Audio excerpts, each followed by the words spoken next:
quan portaven la mostra de cotó i quan vaig posar com a jefe del laboratori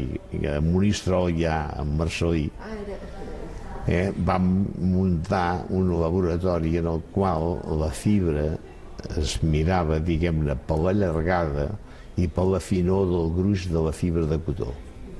Si ara agafes cotó i fas així i llavors el poses aquí a l'americana, miraves i es diferenciava, diguem-ne, la qualitat per la llargada i per la finor de la mescla, de la matèria. Es feia tota la comprovació dels fils, si hi havia irregularitats, i més endavant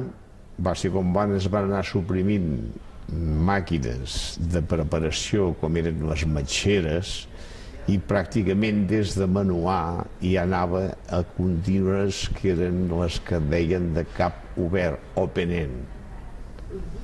I aquestes ja s'estalviaven d'anar, diguem-ne, aprimant la matèria fins a arribar a la contínua que sortia el fil.